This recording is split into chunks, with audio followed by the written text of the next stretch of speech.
Bonjour à tous, et bienvenue. Nous avons une toute nouvelle histoire à partager avec vous. Alors, commençons. Je m'appelle Étienne. Lorsque ma femme a fait une blague qui a révélé exactement le peu de respect qu'elle avait pour moi devant nos amis, quelque chose s'est brisé en moi. J'étais marié à Céline depuis 7 ans. Nous nous étions rencontrés au milieu de la vingtaine, nous étions sortis ensemble pendant 2 ans avant de nous marier. Au début, les choses s'étaient assez bien passées, même si nous avions eu nos hauts et nos bas. Nous avions construit ce qui, de l'extérieur, ressemblait à une vie réussie. Je travaillais comme analyste financier senior dans une société d'investissement, mais avec une excellente rémunération. Le poste exigeait une disponibilité constante, tôt le matin, tard le soir, travail le week-end lorsque les contrats se concluaient. Céline travaillait à temps partiel comme consultante en marketing, en freelance, principalement depuis la maison avec un emploi du temps flexible. Elle gagnait bien sa vie, mais rien de comparable à ce que je rapportais, ce qui ne posait pas de problème. Nous n'avions jamais abordé notre mariage comme une compétition de revenus. Mais au cours des 2 dernières années, quelque chose avait changé dans notre dynamique. Nous étions passés de partenaires à quelque chose qui ressemblait plus à des colocataires. La chaleur avait progressivement disparu de notre relation. Si slowly que je ne m'en étais pas rendu compte jusqu'à ce que je lève les yeux un jour et que je réalise que nous ne nous parlions presque plus, au-delà de la logistique. L'intimité émotionnelle s'était évaporée. Nous dînions ensemble en silence, tous les deux sur nos téléphones. Nous nous couchions à des heures différentes. Nous avions cessé d'avoir des relations sexuelles régulièrement, peut-être une fois par mois, mécaniques et insatisfaisantes lorsque cela arrivait. Céline était devenue subtilement dédaigneuse à mon égard. De petites remarques qui s'accumulaient avec le temps sur le fait que je n'étais plus amusant, que je travaillais tout le temps, que j'étais devenu ennuyeux et prévisible. Mais dans le même souffle, elle se plaignait si je suggérais de réduire les dépenses. Elle se mettait en colère si je mentionnais que nous devrions peut-être réduire notre style de vie pour que je puisse moins travailler. Elle aimait notre maison de 5 chambres. Aimait le VUS de luxe qu'elle conduisait. Aimait les dîners coûteux au restaurant, les voyages du week-end, les vêtements de marque, l'abonnement à la salle de sport haut de gamme, et c'est moi qui fournissais tout cela. Je faisais les heures supplémentaires, prenais les projets additionnels, sacrifiais mon temps et mon énergie pour maintenir le style de vie qu'elle voulait. Je croyais, peut-être naïvement, qu'un homme bon subvient aux besoins de sa famille sans excuse, qu'une partie du rôle de mari consistait à assurer la stabilité financière et le confort, que mon épuisement et mon stress n'étaient que le prix à payer pour être responsable. Mais j'étais fatigué. Fatigué jusqu'à la moelle. Pas seulement physiquement, mais émotionnellement fatigué de m'épuiser au travail pour quelqu'un qui ne montrait aucune appréciation pour ce sacrifice. Céline n'a jamais reconnu que la vie dont elle jouissait venait du fait que j'étais au bureau à 7 heures du matin et que je ne rentrais pas avant 20 heures le soir. Elle ne semblait jamais faire le lien entre son style de vie et mon absence. Les choses entre nous sont devenues plus sérieuses il y a environ 1 an. Il y avait de petites piques déguisées en humour sur mes performances au lit, avec un rire qui était censé enlever le piquant mais qui n'y parvenait pas, sur ma façon de m'habiller trop classiquement, sur le fait que je ne voulais plus jamais sortir, que je préférais travailler plutôt que de passer du temps avec elle, le tout livré avec un sourire et sur un ton qui disait « je plaisante », tout en s'assurant que la critique porte. J'ai essayé d'en parler plusieurs fois, mais cela finissait toujours par empirer les choses. Je lui ai demandé pourquoi elle ressentait le besoin de me rabaisser. Même en plaisantant, elle se mettait sur la défensive, disait que j'étais trop sensible, qu'elle ne faisait que taquiner et que je devais me détendre, que si je n'aimais pas ses blagues, je devrais peut-être essayer d'être moins ennuyeux. Alors, j'avais arrêté d'en parler, j'absorbais simplement les commentaires et j'essayais de me dire que cela n'avait pas d'importance. Puis, un samedi soir, nos voisins organisaient leur barbecue habituel dans leur jardin. Ils avaient commencé à le faire l'été précédent, invitant tout le monde dans notre rue pour des rencontres décontractées, de la bonne nourriture, des boissons, des conversations, généralement un moment agréable. Céline l'attendait avec impatience toute la semaine. Nous y sommes allés vers 18 heures. Notre voisin avait un beau jardin avec des guirlandes lumineuses et un barbecue encastré. Environ 15 personnes étaient déjà là, d'autres voisins que nous connaissions de manière informelle, plus quelques amis de notre voisin. La soirée a commencé normalement, boissons, petites conversations, bonne nourriture. J'ai bu une bière et j'ai parlé au maître de maison d'un projet de rénovation qu'il prévoyait. Céline circulait, un verre de vin à la main, riant et discutant avec différents groupes. À mesure que la nuit tombait et que les gens buvaient davantage, les conversations sont devenues plus enjouées. Il y avait plus de taquineries et de blagues. Un autre voisin a lancé une conversation sur les béguins pour les célébrités, avec qui tout le monde voudrait être coincé sur une île déserte, ce genre de badinage idiot et inoffensif. Puis ce voisin s'est tourné vers Céline avec un sourire malicieux. D'accord, mais oublie les célébrités. Si tu pouvais échanger ton mari contre n'importe qui ici ce soir, qui ce serait? Tout le monde a ri. C'était clairement une blague. Le genre de question enjouée où l'on s'attend à ce que vous donniez une réponse sarcastique ou que vous nommiez votre mari pour être gentille. Céline n'a pas hésité. Elle a regardé le jardin d'un air théâtral. Puis ses yeux se sont posés sur un type appelé Julien. Elle l'a pointé du doigt avec un sourire narquois. J'échangerais volontiers mon mari contre ce type. Il a l'air d'être quelqu'un qui serait vraiment bon au lit. Quelques personnes ont ri, mal à l'aise. D'autres se sont tues. Je suis resté là, tenant ma bière, avec l'impression d'avoir reçu un coup de poing dans la poitrine. Ce n'était pas seulement le contenu de ce qu'elle avait dit, me comparant défavorablement à un autre homme devant nos amis et nos voisins. C'était le ton, la cruauté désinvolte, la façon dont elle l'avait dit, en s'assurant que tout le monde sache qu'elle le pensait, même en prétendant que ce n'était qu'une blague. Et c'était la répétition. Ce n'était pas la première fois qu'elle faisait des commentaires sur mes performances sexuelles, sur le fait que j'étais ennuyeux, que je voulais quelque chose de différent, de meilleur. Mais c'était la première fois qu'elle le faisait publiquement devant des gens que nous devions voir régulièrement, en désignant un homme précis contre lequel elle m'échangerait. Les rires se sont tus. Les gens se regardaient les uns les autres, me regardaient Céline. L'énergie avait changé. Je n'ai pas élevé la voix en me tournant vers Céline avec un léger sourire et en disant calmement, tu n'aurais pas besoin de faire d'échange. Il est tout à toi s'il est prêt à prendre en charge l'hypothèque, les factures et ton attitude. Il y eut un silence complet. On aurait pu entendre une mouche voler. Le dénommé Julien avait l'air extrêmement mal à l'aise, soudain très intéressé par son verre. Le visage de Céline a traversé plusieurs expressions, la surprise, puis l'embarras, puis un amusement forcé. Elle a ri maladroitement. Oh, allez, Étienne. C'était juste une blague. Ne sois pas si sensible. J'ai hoché la tête lentement, j'ai bu une gorgée de ma bière. C'est ça, juste une blague. Puis je me suis tourné vers l'hôte et je l'ai de nouveau interrogé sur le projet de rénovation, changeant délibérément de sujet. Mais la tension persistait. L'atmosphère détendue de la soirée s'était évaporée. Les conversations ont repris, mais elles semblaient forcées.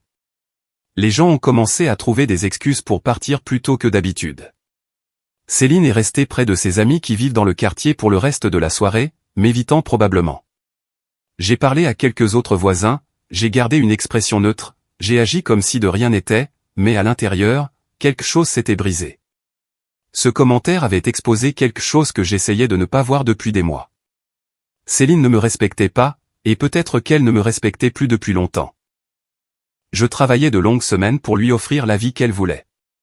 Je sacrifiais mon temps, mon énergie, ma santé pour m'assurer qu'elle puisse avoir sa belle maison, sa voiture de luxe et son style de vie coûteux. Et sa réponse était d'annoncer publiquement qu'elle m'échangerait contre quelqu'un d'autre, de plaisanter sur mon inadéquation sexuelle devant nos voisins, de faire comprendre qu'elle me considérait comme insuffisant, ennuyeux, remplaçable. Si elle avait si peu de respect pour moi après tout ce que j'avais sacrifié, que faisais-je même? Nous avons quitté le barbecue vers 22h. Nous avons marché jusqu'à la maison en silence. Les 2 minutes de marche de la maison des Martins à la nôtre semblaient interminables. Dès que nous fûmes à l'intérieur, la porte fermée, Céline s'est retournée contre moi. Je n'arrive pas à croire que tu m'aies embarrassé comme ça. J'ai posé mes clés avec soin. Je t'ai embarrassé, ai-je demandé. Oui. En faisant ce commentaire sur l'hypothèque et les factures devant tout le monde, en me faisant mal paraître, a-t-elle crié. Céline, tu as dit publiquement que tu m'échangerais contre un autre homme, tu as spécifiquement mentionné que tu pensais qu'il serait meilleur au lit devant nos voisins, des gens que nous voyons régulièrement. Et tu penses que c'est moi qui t'ai embarrassé? Son excuse était que c'était une blague. Tout le monde plaisantait. C'est moi le seul qui suis devenu tout sensible et qui ai rendu les choses bizarres. Ça a dépassé les bornes, lui ai-je rappelé, mais elle a prétendu que j'étais trop sensible et que je ne savais pas accepter une blague. J'ai secoué la tête, j'ai senti cette vague d'épuisement, pas seulement de ce soir, mais de ces années. Le respect n'est pas une chute de blague, Céline. Tu ne peux pas me critiquer publiquement et ensuite me dire que je suis trop sensible quand je ne trouve pas ça drôle. Au lieu de voir les choses à ma façon, elle m'a dit que ce n'était qu'un seul commentaire. Je lui ai fait savoir que ce n'était pas un seul commentaire. C'était constant depuis plus d'un an, des petites piques ici et là. Elle a croisé les bras et a dit « Je n'ai jamais rien exigé ». C'était risible de l'entendre dire ça, alors qu'elle se plaignait chaque fois que je suggérais de réduire les dépenses. Elle aimait la maison, la voiture et les vacances, mais elle en voulait aux heures que je devais travailler pour les lui offrir. Tu veux le style de vie sans le coût. Ce n'est pas juste. Et ce soir, devant nos voisins, tu as clairement fait savoir que tu me trouvais inadéquat, que tu préférerais être avec quelqu'un d'autre, que je ne suis pas assez bien. L'expression de Céline a changé, moins défensive, plus calculatrice. Je suis passé devant elle en direction des escaliers parce que j'avais l'impression d'en avoir assez dit. Elle m'a immédiatement demandé où j'allais. J'ai répondu, au lit. J'en ai fini avec cette conversation. Je suis allé dans notre chambre et j'ai décidé de prendre une douche. Alors que j'étais là, dans la salle de bain, à me regarder dans le miroir, je pouvais tout voir. Je ressemblais à quelqu'un qui s'était usé, qui travaillait constamment, qui sacrifiait tout pour quelqu'un qui se sentait à l'aise de me manquer de respect. Et j'ai réalisé quelque chose avec une clarté parfaite, j'en avais fini. Si Céline avait si peu de respect pour moi qu'elle ferait ce commentaire comme une blague, alors il n'y avait plus rien à sauver ici. Le mariage était terminé. Il était probablement terminé depuis un moment. J'avais juste été trop occupé à travailler pour le remarquer ou trop attaché à l'idée du mariage pour l'accepter. Mais je le voyais maintenant. Je le voyais clairement. Au cours des semaines suivantes, je suis devenu de plus en plus distant, me repliant émotionnellement, cessant d'essayer d'interagir avec Céline au-delà des choses de base. Je rentrais du travail, je préparais ou commandais le dîner, je mangeais en lisant les nouvelles sur mon téléphone, puis j'allais dans mon bureau, la chambre d'amis que j'avais transformée en bureau à domicile, et j'y restais jusqu'à l'heure du coucher. Céline l'a remarqué mais n'a pas semblé s'en inquiéter. Peut-être qu'elle était soulagée. Peut-être qu'elle préférait la distance. Nous sommes devenus de vrais colocataires, polis, fonctionnels, vides. Je continuais à travailler les mêmes heures, à gagner le même argent, à payer les mêmes factures. Mais la motivation avait changé. Je ne le faisais plus pour nous. Je le faisais parce que c'était mon travail. Et je ne suis pas du genre à arrêter de faire mon travail juste parce que ma vie personnelle s'effondre. Mais j'ai commencé à faire d'autres changements aussi. J'ai discrètement consulté un avocat spécialisé en divorce, un homme spécialisé dans les divorces à fort patrimoine. J'ai expliqué la situation, je lui ai montré nos documents financiers, tous les biens que nous avions accumulés en 7 ans. L'avocat a été direct. En France, le régime légal est celui de la communauté, ce qui signifie que les biens acquis pendant le mariage sont généralement partagés équitablement. Mon revenu plus élevé et le fait que j'ai été le principal soutien de famille seraient des facteurs, tout comme la durée du mariage et les contributions de Céline. Je perdrais probablement une partie importante de ce pourquoi j'avais travaillé. La maison devrait peut-être être vendue ou rachetée.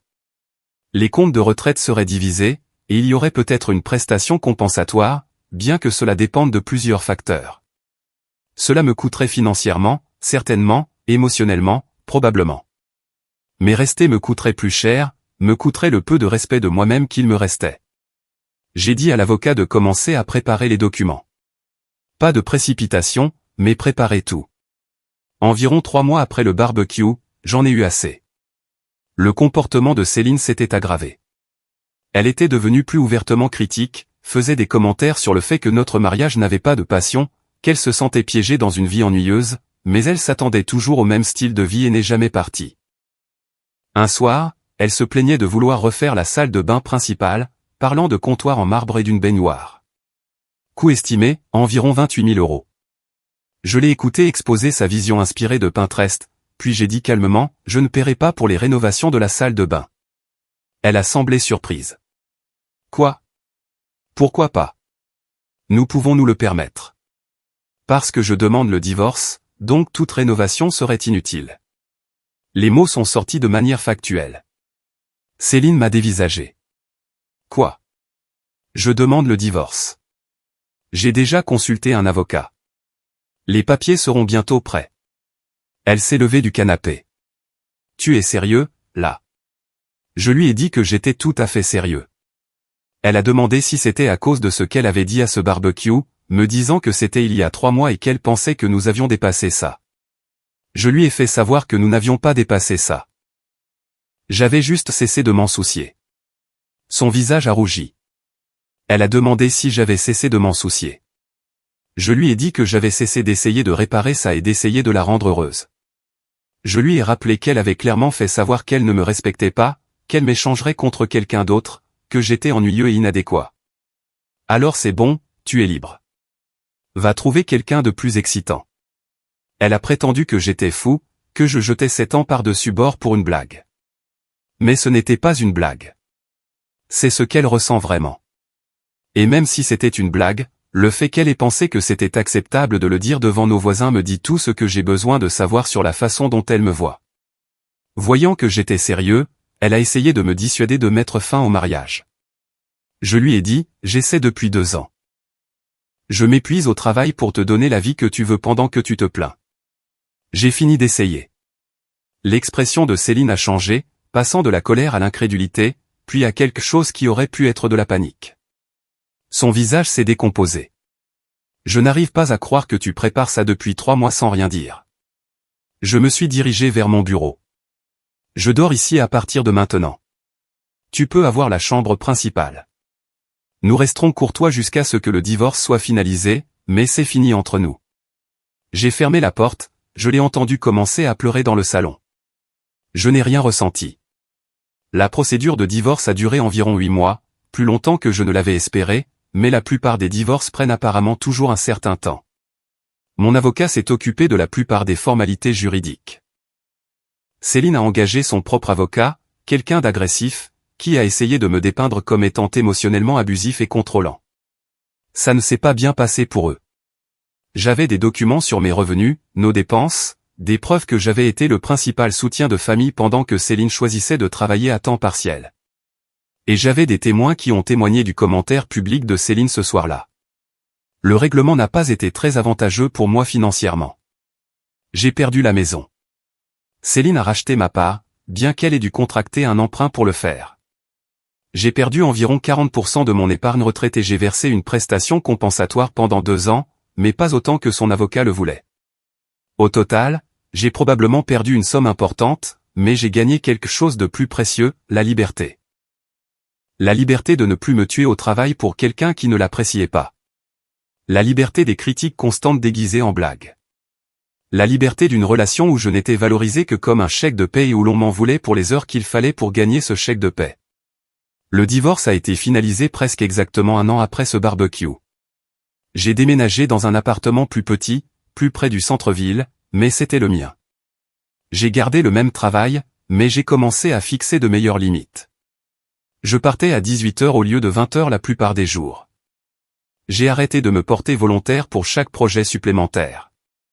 Je travaillais toujours dur, mais selon mes propres conditions. En y repensant maintenant, je comprends plusieurs choses clairement. J'ai appris que le sacrifice sans appréciation n'est que de l'autodestruction. Je m'étais tué au travail pour subvenir aux besoins de Céline, et au lieu de gratitude, j'ai eu des critiques et du manque de respect. Ce n'est pas un partenariat. C'est de l'exploitation. J'ai appris que les blagues révèlent la vérité. Le commentaire de Céline à ce barbecue n'était pas un moment isolé de mauvais jugement. C'était une expression honnête de la façon dont elle me voyait. Les gens disent souvent ce qu'ils pensent vraiment quand ils peuvent se cacher derrière un « je plaisante ». J'ai appris qu'on ne peut pas gagner le respect de quelqu'un qui est déterminé à ne pas en donner. Aucune somme de subvention, de sacrifice ou d'accommodement n'aurait pu faire en sorte que Céline me respecte parce qu'elle ne le faisait pas fondamentalement. Et on ne peut pas réparer ça d'un seul côté. J'ai appris que rester dans une mauvaise relation à cause des coups irrécupérables est une stratégie terrible. 7 ans de mariage semblaient trop pour tout abandonner. Mais rester aurait signifié plus d'années de la même chose, plus de sacrifices, plus de manque de respect, plus d'érosion de l'estime de soi. J'ai appris que parfois, la chose la plus aimante que vous puissiez faire pour vous-même est de partir, non pas par colère ou par vengeance, mais en reconnaissant que vous méritez mieux que ce que vous obtenez. Plus important encore, j'ai appris que ma valeur n'est pas déterminée par ce que je fournis ou par ce que je sacrifie. J'avais lié mon identité au fait d'être un bon pourvoyeur, pensant que c'est ce qui me rendait précieux en tant que mari. Mais le manque de respect de Céline a prouvé que subvenir aux besoins ne suffit pas s'il n'y a pas de respect sous-jacent. Certaines personnes pensent que j'ai surréagi à un seul commentaire lors d'un barbecue, que j'aurais dû essayer plus fort ou donner une chance à une thérapie. Mais ces personnes ne vivaient pas dans mon mariage, ne sentaient pas le goutte-à-goutte constant du manque de respect, ne travaillaient pas 60 heures par semaine pour se faire dire qu'elles étaient ennuyeuses, ne sacrifiaient pas tout pour se faire dire qu'elles n'étaient pas suffisantes. Ce commentaire au barbecue n'était pas le problème. C'était la révélation du problème, le moment où Céline a dit tout haut ce qu'elle pensait depuis des mois ou des années. Et je suis reconnaissant qu'elle l'ait dit. Reconnaissant pour ce moment d'honnêteté, aussi cruel soit-il, parce qu'il m'a donné la clarté dont j'avais besoin pour enfin partir. Merci d'avoir regardé.